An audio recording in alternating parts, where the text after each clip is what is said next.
Good morning, I'm Velvet with Quality Sewing and Vacuum, and I'm a sewing educator here at one of our 11 locations in the Pacific Northwest. And thank you for joining me for How Do I? So today I'm going to talk to you all about threads. So thread is typically consistent of two or more piles of yarn or strands that are twisted together to create your thread. And thread is obviously used to interlock together from your top thread and your bobbin thread to create your stitch and hold your projects together.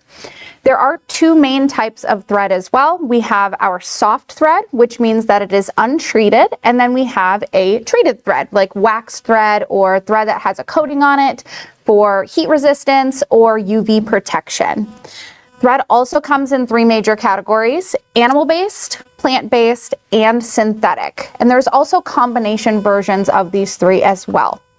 Animal and plant-based threads do not last as long as synthetic threads as they are natural fibers, but they can be used for a variety of different reasons and projects.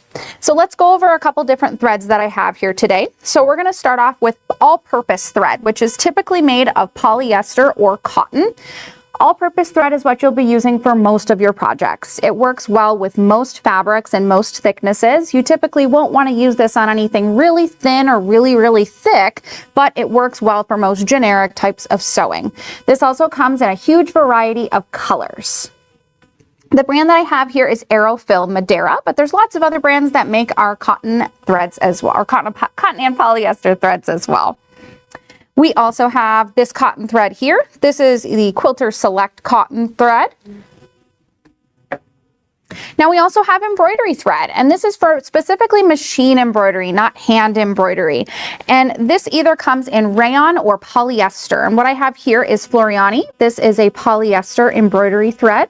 So these are also great threads to use for decorative stitching, not just your machine embroidery. And they have a high shine to them. The other type of thread that I have here is bobbin thread. This is also a type of embroidery thread. This here is going to be a little bit finer, and we'll talk a little bit more about the weights of threads here in a moment. But when you're doing things like embroidery, you typically want your bobbin thread to be a little bit of a lighter weight, and that's because you don't want your bobbin thread to pull up through the project and distort your designs. This either comes on spools like this that you can wind onto your own bobbins, or we also have versions that are like this. This is a pre-wound bobbin. It has the thread already on there for you. Another time where you might want your bobbin thread and your top thread to be different weights from each other is with a technique called bobbin work.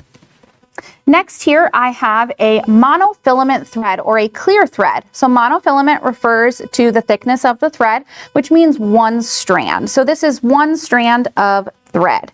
So this here is going to be great for your projects where you don't want to see the thread. This is strong, it's long lasting, and it does come in two different types. Here we have a polyester style. There is also nylon as well.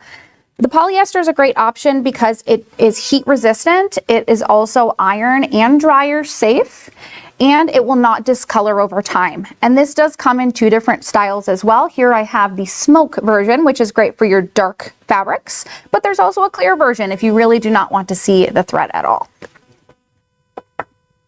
Then we have metallic thread, and metallic is great for decorative top stitching. This thread does tend to be a little bit on the weak side, so it's not recommended to use it to basically hold two things together permanently. It's intended for decorative purposes.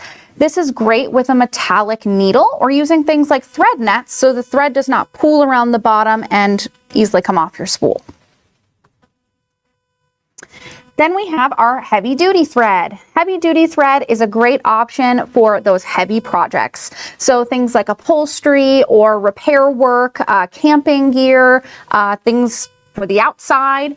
And the great thing about your outdoor threads is that they are typically coated with something. So that means that they're either UV protected, they are water resistant, heat resistant. It just depends on the style that you get and what you're looking for it to do. We also have quilting thread. So these are two different styles of quilting thread here, very popular brands, both King Tut and Aerofill. These quilting threads here both come in cotton and polyester, or sometimes there is even both versions where it's a mixture of the two. Most of the time, your cotton threads like this for quilting are going to be mercerized, which means that it has a coating on it that provides strength and longevity of your threads, so your projects last forever. And they also have a gassed coating on them that allows it to pass smoothly through your fabric, and it reduces any kind of lint buildup. So besides these types of threads here, it's also important to realize that thread has a weight to it, and that refers to how many strands that are wound together and just the general overall thickness of it. So here in the States, our thread is measured by the weight of the thread. So when you look at a spool of thread, you might notice it has a number on there. Typically a 40 weight is going to be a standard style of thread. But there's also two other options that other thread brands in other countries like to use, and that's called denier or tex.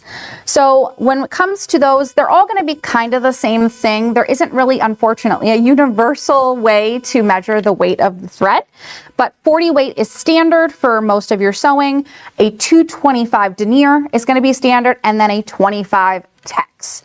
Another really important thing is to know that the larger the number, the smaller the thread. So if we're talking about like an 80 weight thread like you would find in a pre-wound bobbin, this is going to be a very fine and lightweight thread. It's very delicate versus something like a 12 weight thread or just a heavier thread like this one here for your home decor projects. This is going to be a thicker thread that's more intended for your projects that need more strength. Lastly, it's really important to realize that our thread does have a shelf life and does not last forever.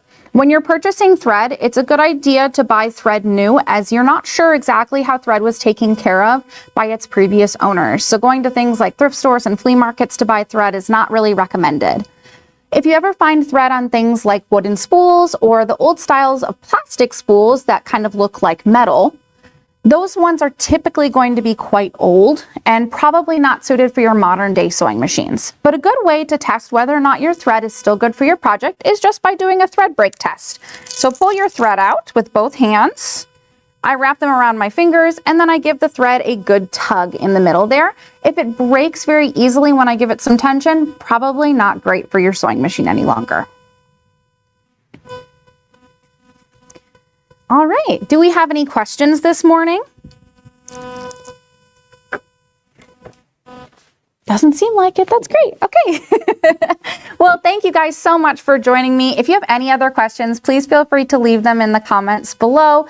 Feel free to share and like the video. We do also carry these amazing thread guides here at Quality. If you're interested in learning more about the threads, this is a great option to pick up.